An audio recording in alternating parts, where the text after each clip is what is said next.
আমি যে মরে যাব। মারবো না, ফুল দুব্বা দিয়ে পুজো করবো।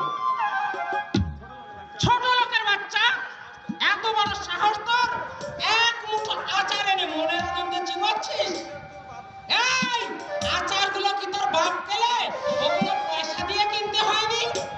আমি নেইনি মাসিমা, আমাকে বৌদি দিয়েছে। এই মিথ্যে কথা! মিথ্যে নয় মাসিমা। আমি ওকে কয়েকটা আচার দিয়েছি। রান্না করে আব্বাসকে দেখে ও বায়না ধরলো তাই। বায়না তো ধরবেই। বাপের জন্মে এমন জিনিস চোখে দেখেছো? তুমি না দিতে গেলে কেন?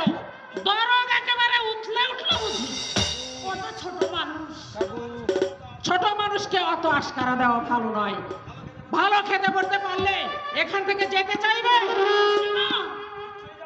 নিশ্চয় যাব।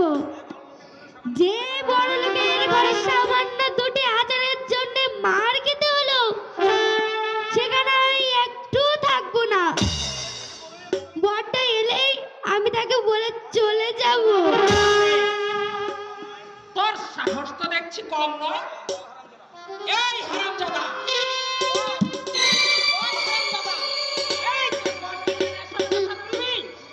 তুলবো কি? নিশ্চয় তুলবো। ও বেরে হারামজাদা, দাঁড়া, পায়ের জুতোটা খুলতে দে। বল, বলবি? ছাড়ো। ভেবে দেখুন, জামাইয়ের ভাইকে জুতো মারা আর জামাইকে জুতো মারা একই কথা।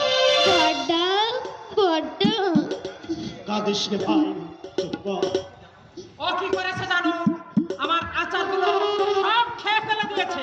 আপনার আচারের দাম নিশ্চয়ই 10-20 হাজার টাকা নয়। আমাকে বললেন না কেন? আমি কুলি মজুর খেটে পয়সা রোজগার করে আপনাকে 10 আচার এনে দিতাম। সাগর! এবার বলুন তো, আপনার নিজের মেয়ে শিপ্রা যদি এই আচারগুলো খেয়ে ফেলতো, তাকেও কি আপনি জুতো পিটা করতে পারতেন? হ্যাঁ, তুই হতভাগা কেন নিতে গিয়েছিলি ওদের আচার? পরের জিনিসে এত লোক হিসেবে আচারের বদলে মুখে ছাই পাশ দিতে পারিস না? বদ ওকে মারছো কেন?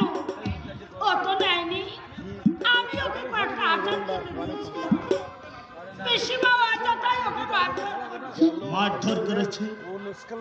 মা আপনি কল্যাণকে মেরেছে, তাই বুঝে ওর চোখ মুখ লাল হয়ে গেছে।